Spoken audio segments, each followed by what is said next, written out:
දැන් හරිනේ මචං දැන් සුලි කුණාටු ඇවිල්ලා ගිහිල්ලා දැන් දවස් 7කට වඩා වැඩි. දැන් ඉතින් හැමදේම ටික අමතක වෙන්න පටන් අරගෙන තියෙන්නේ. දැන් මේ සුලි කුණාටු ආපු වෙලාවේ තමන්ගේ ජීවිත ගැන හිතන්නේ නැතුව දුවලා පැනලා දවස් ගණන් නිදි මරාගෙන Facebook වල වීඩියෝ දාලා බඩු මුට්ටු ටොන් ගණන් එකතු කරලා ඊට පස්සේ එකතු කරගත්ත බඩු ටික දුෂ්කර පළාත් වලට අරගෙන ගිහිල්ලා වතුරේ පීනගෙන මඩේ එරීගෙන අර අසරණ වෙලා හිටපු මිනිස්සු වෙනුවෙන් උදව් කරපු සෙට් එක දැන් දුෂ්ටිය වේගෙන ඉන්නේ නේ. දැන් දුෂ්ටිය වගේ පේන්නේ. දැන් හොයන්න පටන් අරගෙන තියෙනවා. මේ සල්ලි කොච්චර හම්බුණාද දන්නේ නැහනේ. බඩු මුට්ටු කොච්චර හම්බුණාද දන්නේ නැහනේ. ඒ හම්බෙච්ච බඩු ඔක්කොම බෙදුවද දන්නේ නැහනේ. නැත්තම් යටිමඩි ගහගත්තද දන්නේ නැහනේ. දැන් එකෙක් දෙන්නෙක් ඒ වගේ වර්චස් වැඩ කීපයක් කරලා තිනවා. දැන් මුළු සමස්තයම එතෙන්ට ඇදලා දාන්න තමයි උත්සාහ කරන්නේ. හරි. දැන් මම දැක්කර දිනේෂ් මුතුගල වාහන කිහිපයක් තියෙනවා, සල්ලි පොරට තියෙනවා. වාහන වල ඇවිල්ලා බඩු ටිකක් අරගෙන ඇවිල්ලා හෙලිකොප්ටරේ දාගෙන ඒ මිනිස්සයා කාටවත් යන්න බැරි පැත්තකට ගිහිල්ලා බඩු ටික බෙදලා එනවා.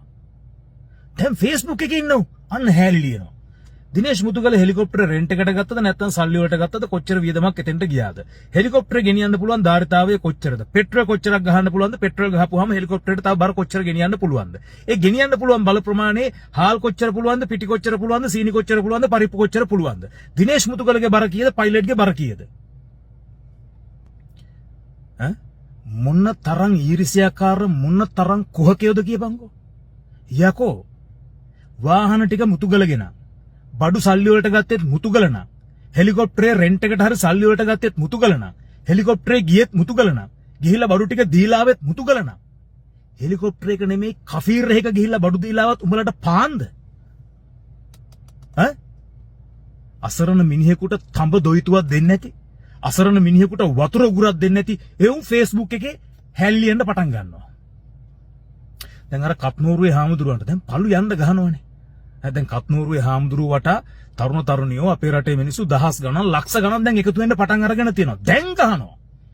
කවුද දන්නේ මේ කප්නෝරුවේ හාමුදුරුව කියන්නේ ධර්මයේ එච්චර දන්නේ නැහැ නේද? බණ එච්චර සාර්ථක නැහැ. හරි සරලයි. බණ ටිකක් කියලා දුන්නා නම් හදි දේශපාලන ඇජෙන්ඩා එකක්ද දන්නේ නැහැ. අරගලෙත් ඉඳලා තියෙනව නේද? දැන් ගහනවා කප්නෝරුවේ හාමුදුරුවන්ට. ඒත් මචං මම බැලුවා දැන් මේ කවුද මේ ගහන්නේ? දෙමළ මිනිස්සුද? එහෙම නැත්නම් මුස්ලිම් මිනිස්සුද කියලා? නෑ. මේ සිංහල බෞද්ධ කියලා නමට කියාගන්න කල්ලතෝනි. දැන් ගහනවා හාමුදුරුවන්ට. මේ රටේ මිනිස්සු මෝඩයෝ නෙවෙයි. හරිද?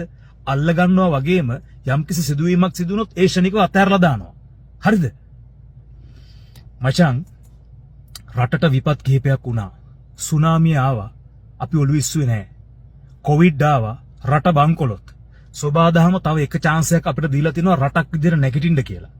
ලෝකයේ සියලුම රටවල් දියුණු රටවල් අද තරඟයට වගේ ලංකාවට උදව් කරන්න පටන් අරගෙන තියෙනවා.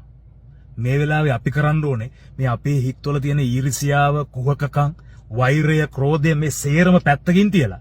හරි? පක්ෂ පාට, ಜಾති ආගම්, කුල මල ભેද මේ සියල්ල පැත්තකින් තියලා රටක් විදියට එකට ගොඩනගෙන්න එකට එකතු වෙන එක. නැතුව එක එකාට වෛර කරමින්, එක එකාට ඊර්ෂ්‍යා කරමින්, කුහකකම් කරමින් හිටියොත් ඊළඟ සුලි කුණාටුවත් ළඟ ළඟම එයි.